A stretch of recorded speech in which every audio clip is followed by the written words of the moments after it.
Hi! இன்னைக்கு என்ன recipe பார்க்க போறோம்னா, ஒரு மெடிசினல் ரெமெடி தான் பார்க்க போறோம். அதுக்கு தேவையானது தான் நம்ம இப்போ பறிக்க வந்திருக்கோம். ஃபர்ஸ்ட்டு துளசி கொஞ்சம் எடுத்துக்கோங்க. அடுத்து கற்பூரவள்ளி இலை. இது 2ம் மெயின் இன்கிரீடியன்ட்.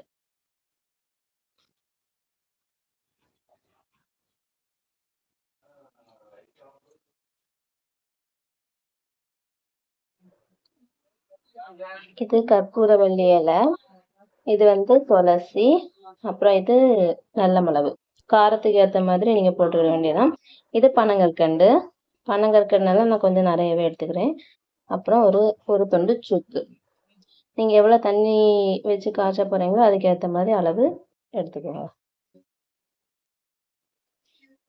இது எல்லாத்தையும் ஒன்று ஒன்றா எடுத்து இதில் கொஞ்சம் இடித்து போட்டால் சாறு இன்னும் கொஞ்சம் நல்லா இறங்கும். அதனால நான் கற்பூரவள்ளியும் துளசியும் சுக்கு நல்ல மிளகு இது நாளையும் ஃபஸ்ட்டு இடித்து போடலாம் நம்ம.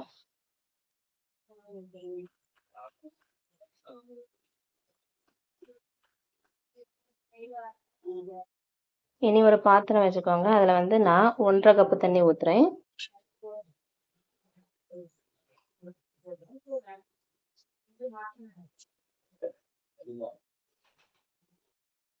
ஒன்றரை கப்பு தண்ணி ஊற்றுறேன். இனி அது வற்றி 1 கப் ஆகுற வரைக்கும் பாயில் பண்ண வைக்கணும். புளி ஏறினதுக்கப்புறம் இதில் நம்ம இடித்து வச்ச துளசி, கற்பூரவள்ளி இலை, அடுத்து நல்ல மிளகு, சுக்கு இது எல்லாத்தையும் போட்டுருங்க.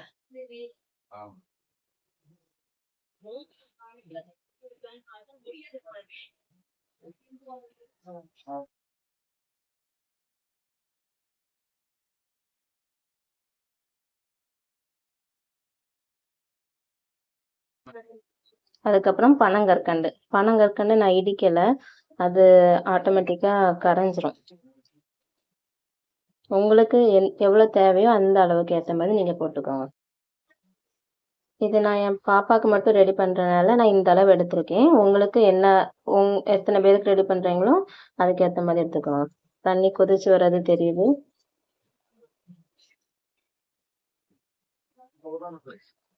ஒரு 2 நிமிஷம் அது இப்படி ஃபுல் ஃப்ளேமில் பாயில் ஆனதுக்கப்புறம் சிம்மில் வச்சிடலாம்.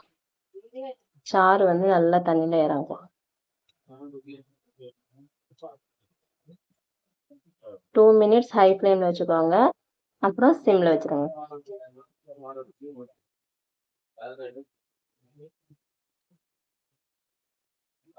இதோடைய பெனிஃபிட் என்னன்னா, குழந்தைங்களுக்கு சளி பிடிக்கும்ல, அப்போ உள்ள இருக்க அந்த சளி எல்லாம் இறங்குறதுக்குள்ள மெடிசின் தான் இது.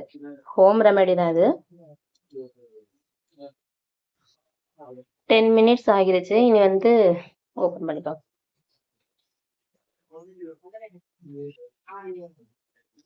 நல்லா தண்ணி கொஞ்சம் வத்தி இருக்கு, தெரியுதா உங்களுக்கு? இனி சரி, நம்ம இப்ப காய்ச்சின அந்த கஷாயத்தை ஃபில்டர் பண்ணுவோம்.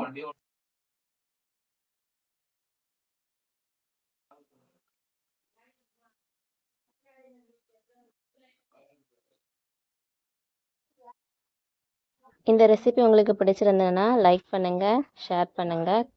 அப்புறம் உங்களுக்கு ஏதாவது ஹோம் ரெமடிஸ் தெரியும்னா கீழே கமெண்ட் பண்ணுங்க. மறக்காம நம்ம சேனலை சப்ஸ்கிரைப் பண்ணிருங்க.